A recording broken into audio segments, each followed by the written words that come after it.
Bien, hermanos, feliz sábado. Dios les bendiga a todos ustedes. Esperamos que puedan estar bien porque el Señor está con nosotros. Siempre que me presentan yo me pongo nervioso porque periodista, hermano de la iglesia, era de los de a pie. Pero ante los ojos del Señor, el más pequeñito tiene un valor especial, así que por eso agradecemos al Señor. Hemos estado durante 10 días orando. ¿Han orado durante estos días? Obviamente, yo entiendo que usted tiene que orar todos los días, ¿o no? Pero se hace una jornada de oración es para orar más y para orar por propósitos específicos.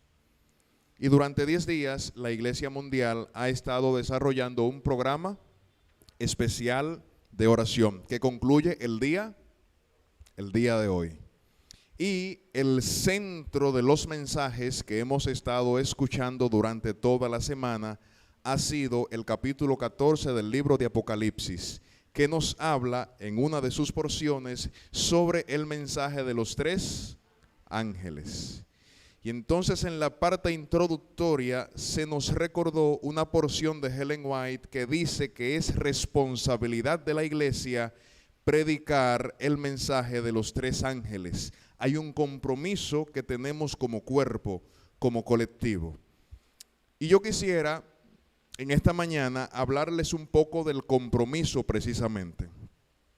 Cuando contratan a una persona en un puesto, por lo general, esa persona, cuando empieza a trabajar, es la primera que llega y la última que se va.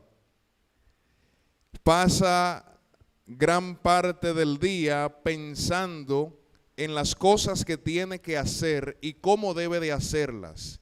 Se preocupa cuando hay algo que no conoce y le parece nuevo. Y entonces se va a la casa por las noches para meditar en lo que hará al día siguiente. Está comprometido porque tiene un compromiso. Tiene que quedarle bien a la persona que la recomendó, si fue recomendada. Tiene que demostrarle a la persona que la contrató que efectivamente no se equivocó con la elección. Así que mientras se adapta, dedica gran parte de su día, de su mente, de sus acciones al trabajo que acaba de conseguir. ¿Alguien ha conseguido trabajo aquí recientemente? O hace ya unos años. Yo me equivoco en lo que acabo de decir. Eso es terrible, empezar un trabajo. Pero pasa lo mismo con la persona que pone un negocio. No se las sabe todas. Hay clientes que son sagaces y dice, ay, pero yo cometí un error, yo no debí de haber hecho eso. Yo debí de haberle dicho que no podía, que tenía que venderle de una o de otra manera. Cuando va al mercado a comprar el producto, entonces también se encuentra con que el intermediario también ejecuta allí algunas maniobras. A veces le toca la puerta impuestos internos y dice, no, este negocio hay que cerrarlo. ¿Y por qué no? Que usted no declaró. Es que yo no sabía. Y entonces, como no sabe, también igualmente dedica gran parte de su tiempo a estudiar las cosas que tiene que hacer para que el negocio no se le muera. Cuando una persona se bautiza en la iglesia, tiene un sentido también de responsabilidad especial. Por eso hablamos del primer amor. Esa persona llega temprano a todos los cultos. Previo a la pandemia, cuando la iglesia salía en horas de la tarde a predicar, estaba aquí a las 2:30 de la tarde. Y quería decirle, sí, me bauticé, ya adaptándolo a nuestra época, publica fotos en redes sociales, comparte asiduamente lo que ha recibido del Señor, porque el que prueba a Jesús no puede quedarse callado. Sin embargo, de la misma manera, como sucede con el empleado nuevo y con la persona que pone un negocio, llega un momento en que se siente seguro. Y entonces como que baja la guardia. Y usted se va a encontrar en empresas entonces, por eso se da un periodo de prueba de 3 a 6 meses cuando se contrata a una persona. Se va a encontrar con que las personas terminan sacando su verdadera naturaleza. Antes el que no hablaba duro en la oficina de repente entra por la puerta y empieza y hace un chiste y todo el mundo se ríe. Y antes el que era muy dócil de repente eso, no, conmigo no. Y entonces allí el jefe empieza a ver y dice, bueno, este no es tanto como lo que vendió, se estaba promoviendo. En el plano espiritual, el ajetreo de la vida, a veces la costumbre, la monotonía, incide en que las personas se desconecten del Señor y pierdan de vista la misión que tienen. En Apocalipsis capítulo 14, específicamente lo que fue nuestra lectura bíblica, nosotros nos encontramos al final del mensaje de los tres ángeles con una declaración que hace Juan, obviamente inspirado allí por el Espíritu Santo, que dice, y es muy conocida por el pueblo adventista: aquí está la paciencia de los santos, los que guardan los mandamientos de Dios y tienen el testimonio de Jesús. Y yo no sé si usted se ha puesto a pensar en la responsabilidad que usted tiene como miembro de este cuerpo cuando lee ese pasaje. Usted tiene la responsabilidad de ser del grupo minúsculo que en un mundo que está enfocado en todo menos en Dios, guarda los mandamientos de Dios y tiene la fe de Jesús. Ser catalogado como un santo ante los ojos de Dios. Y usted le da una mirada al mundo y se preocupa, porque por un lado hay sectores que se encaminan al liberalismo y promueven la homosexualidad y promueven que la mujer pueda hacer lo que quiera hacer y que usted no tiene que hacer, y atacan directamente a la familia. Y por otro lado entonces se encuentra con un grupo con que no, como que parece que sí, como que se acerca a la palabra de Dios, pero de repente están todos juntos y revueltos. Y usted dice, pero como que antes no se querían y ahora se quieren. Y entonces ese grupo dice, no, no queremos eso y queremos lo otro. Y dice, ¿y en dónde quedamos nosotros? ¿Dónde queda el pueblo adventista? Y no sé si se lo han pensado, pero yo lo pienso mucho. Cada día son más las personas que tienen teorías diversas sobre la creación del mundo, sobre si existe o no existe Dios, sobre si el universo, si la palabra, si el poder. Y usted dice, ¿y dónde estoy yo? Cuando usted analiza la corrupción que tiene el mundo y lo desviado que está de los caminos de Dios, debe entonces, si está cerca del Señor, sentirse preocupado por usted mismo. ¿Estoy yo haciendo lo que tengo que hacer? ¿Estoy siendo esa persona que describe aquí Apocalipsis 14? Ese grupo, parte de ese grupo que el Señor determina que allí está la paciencia de los santos y que son los que guardan los mandamientos de Dios y tienen la fe de Jesús. ¿Realmente estoy representándolo de la manera correcta? Porque déjenme decirles algo. La gente que está afuera defendiendo lo que defiende y promoviendo lo que promueve sí está comprometido. Dedican horas, días a su labor, lo defienden por las redes sociales. Si alguien publica algo que no va con sus planteamientos, lo atacan, lo acaban. Están comprometidos con su obra, que sabemos no necesariamente es divina. ¿Dónde está el pueblo de Dios? De manera personal, tómalo. ¿Qué estoy yo haciendo por el Señor en este momento? Orar al inicio del año de manera especial está bien, pero es que mi vida tiene que ser una vida de oración. Yo tengo todos los días que dedicar tiempo de calidad para estudiar la palabra de Dios, para leerla, para comprenderla. Entonces usted se va a la librería y dice, no, ese libro es muy caro, yo no lo puedo, yo no voy a dar 1,500 pesos por un libro. Dice, hermano, ¿y usted está estudiando por lo menos la guía de escuela sabática? A veces se me van algunos días y no estudio o escucho a Bullón. No está mal escuchar a Bullón, ni escuchar radio Amanecer en Estudio. Aquí el punto es que usted tiene que estudiar usted, por usted mismo, la palabra de Dios. Ser capaz de, cuando se le demande de su fe, responder con la ayuda obviamente del Espíritu Santo de la manera apropiada. ¿Qué tan comprometido estoy yo con el Señor? Hay 3 hombres en la palabra de Dios que lograron un compromiso especial con el Señor. Y de alguna u otra manera ellos obtuvieron de manera previa lo que tú y yo estamos esperando. Me refiero a Enoc, a Moisés y a Elías. Cuando usted analiza la vida de estos tres hombres que no coincidieron, no se conocieron y vivieron en épocas distintas, se va a dar cuenta de que tuvieron algo en común. Dos cosas, y las voy a decir: una vida íntima, cercana al Señor, y trabajaron por el Señor.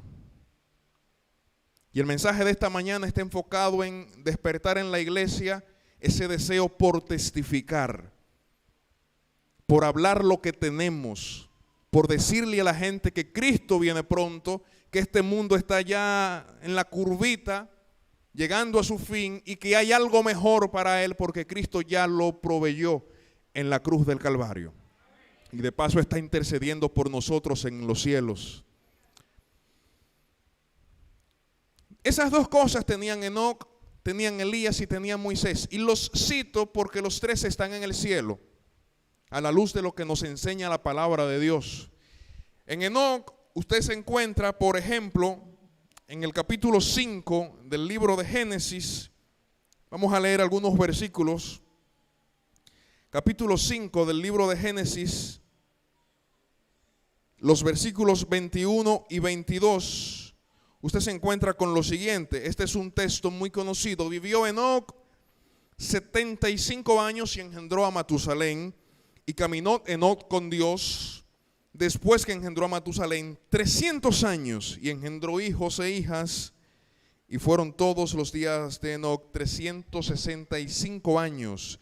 Caminó pues Enoc con Dios y desapareció porque le llevó Dios. Y mucha gente cuando lee el pasaje dice, bueno, Enoc era una especie de ermitaño. Enoc no era un ermitaño. Enoc tuvo familia. Dice aquí que tuvo hijos e hijas, dice el pasaje. Y algo más, trabajó asiduamente por el Señor. ¿Dónde dice eso? Bueno, si usted se va a la carta de Judas, el capítulo 1, versículo 14, dice allí: Judas, de estos profetizó Enoc séptimo desde Adán. Era profeta del Señor. Era un hombre que estaba cerca de Dios y que trabajaba para Dios. Pero cuando analiza, por ejemplo, la vida de Moisés, Moisés es especial. Moisés tenía una relación bonita con el Señor. Y si yo dijera que Moisés ayunó más que Jesús, por lo menos en la parte registrada, o hizo más ayunos de 40 días y 40 noches que Jesús, por lo menos en lo que tenemos registrado, usted me dirá, ¿cómo así? Bueno, si usted se lee específicamente en Deuteronomio, se va a dar cuenta de lo que les estoy diciendo. Deuteronomio capítulo 9, Moisés hace un recuento y cuenta algunas cosas allí. Y entre las cosas que cuenta, usted va a descubrir que en 3 ocasiones se postró por 40 días y 40 noches sin comer ante el Señor. Moisés ayunaba, Moisés oraba. ¿Y qué decir de su compromiso para con el Señor? En Hebreos usted se encuentra con este pasaje: rehusó ser llamado hijo de la hija de Faraón y escogió antes ser maltratado con el pueblo de Dios. Tenía su norte bien claro. Cualquier cosa que pudiera ofrecerle el mundo era menor en comparación con lo que el Señor le estaba ofreciendo. Y en función con el compromiso que él entendía que tenía, incluso desde muchacho. Porque Moisés pensaba, antes de todo lo que le pasó, que el Señor iba a libertar el pueblo a través de él. Así lo dice en Hechos capítulo 7. Usted se va a Hechos capítulo 7 y allí Esteban dice que Moisés pensaba que por medio de él el Señor iba a libertar a su pueblo. Y así que cuando tenía 40 años salió a trabajar, a hacer lo que entendía, pero estaba un poquito desenfocado. Y el Señor lo metió allí en una universidad por 40 años para que desaprendiera algunas de las cosas que había aprendido. Y entonces cuando eso pasó, el Señor lo retoma. Toma otra vez a Moisés y lo conduce hacia el destino que él tenía preparado para él desde antes de nacer. Porque Dios a veces tiene que hacer eso con nosotros, tiene que reeducarnos, tiene que enfocarnos. ¿Cómo va ese proceso en tu vida? ¿Cómo va lo que Dios ha estado intentando hacer a través de ti? ¿Realmente estás cumpliendo con eso que el Señor determinó para ti?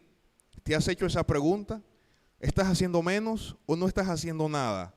¿O estás cumpliendo? Todos los días hay que reevaluarnos.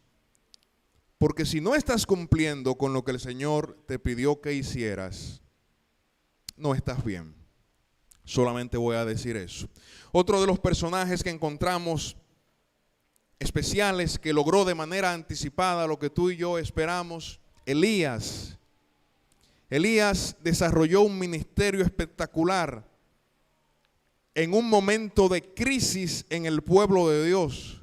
Él entendía que todo el mundo se había alejado de Dios y que solamente él había quedado. Y desarrolló una cercanía especial con Dios. Tanto así que podía determinar si el Señor estaba en el fuego, en el terremoto, en el viento o en el silbo apacible. Dios podía estar en cualquiera de esos, pero Dios estaba en el silbo apacible, y allí entonces dice el pasaje en Primero de Reyes que se cubrió el rostro. Elías conocía a Dios. Elías trabajaba para Dios. Son las dos cualidades que tuvieron estos tres hombres, que de alguna u otra forma su vida se convierte en ejemplo para nosotros. De Enoc podemos aprender que por más corrupto que esté el mundo, corrompido, con teorías extrañas, influencia en la televisión, en los medios de comunicación, en todos lados, en la escuela, nuestros niños, el vecinito que dialoga con el bebé allí, que a veces dice algunas cosas que escuchó en casa y que no son correctas. Por más corrompido que esté el mundo, porque lo estaba para los días de Enoc, posteriormente Dios tuvo que destruir el mundo con un diluvio, se puede serle fiel al Señor. Usted no tiene excusa alguna para usted fallarle al Señor. Se puede. Si Él lo hizo, si Él caminó con Dios y no era un ermitaño que vivía por allá en la montaña, no, tuvo familia, era profeta del Señor. Se puede ser fiel al Señor. Se puede ser parte de ese grupo especial que Apocalipsis dice que tiene la paciencia de los santos, guarda los mandamientos de Dios y tiene la fe de Jesús. Repito, se puede. Cuando usted analiza entonces la vida de Moisés, descubre en su vida un ejemplo de liderazgo. Si usted tiene cargos para este año en esta iglesia, asúmalo con responsabilidad. No haga las cosas por hacerlas. Si le tocó la sociedad de jóvenes, haga una bonita sociedad de jóvenes. Si le tocó dirigir un culto en la mañana, diríjalo bien. Prepare un programa, determine las cosas que tiene que determinar, cree un plan B, hágalo bien. Si tiene que lidiar con los hermanos y algunos que son difíciles, y que hágalo con amor. A Moisés querían apedrearlo. Y Moisés entonces, ese pueblo que quería apedrearlo, cuando el Señor desciende para destruir al pueblo, lo que hace es que intercede por el pueblo. Y se postra delante del Señor y dice: Señor, chancealos, perdónalos. No todo va a ser color de rosa. A veces en la junta va a haber allí algún que otro tirijala, alguna situación que se va a generar incómoda, y usted va a tener que lidiar con eso como líder de iglesia. Órele a Dios, manténgase cerca de Dios y hágalo, repito, con amor. Ese es su compromiso. Es parte de lo que podemos extraer de Moisés. Y de Elías, tenga por entendido que este sigue siendo el pueblo de Dios pese a todas sus fallas. Elías entendía que solamente él quedaba y estaba por allá en una cueva depresivo. Y dice: ¿qué tú haces aquí? Cuando el Señor dialoga con él. Había todavía una misión que Elías tenía que cumplir. Ungir a un profeta, ungir a un rey, eran parte del compromiso que él aún le quedaba como ministro del Señor en ese momento. Y estaba allí en una cueva amorrado. El Señor le dice: mira, tú estás equivocado, porque todavía yo conservo 7,000 fieles que no han doblado sus rodillas ante los Baales. Y aquí el punto es, hermanos queridos, usted no puede controlar a todo el mundo. Usted no puede controlar a los jóvenes. A veces el hablar de manera terca o de manera dura no te va a dar resultado. No vas a poder controlar que tú entiendes que hay una cosa que está mal, que el pastor se equivocó, que el anciano lo hizo mal. Algunos se van un poquito más y dicen: bueno, la iglesia está mal, esto se ha perdido, han perdido el camino, están derrumbados. Aquí la preocupación que debe de ocuparte es si tú estás cumpliendo con tu ministerio. Si has empezado a quejarte demasiado y estás por allá en una cueva diciendo que ya, que nadie está en el Señor, ese no es el lugar donde el Señor te quiere. Él te quiere predicando. Él te quiere utilizando los dones que te dio para que otras personas le puedan conocer también. Él te quiere en movilidad constante. Este año 2022, lo que sea que nos depare, lo que sea que te toque vivir de manera individual, mantente en constante comunión con el Señor y trabaja por el Señor. Haciendo eso, tendrás la garantía de que serás parte de ese grupo selecto que el Señor determina o distingue en la etapa final de la historia de este mundo. Guardan los mandamientos de Dios y tienen el testimonio de Jesús. Que el Señor pueda bendecirles en esta mañana.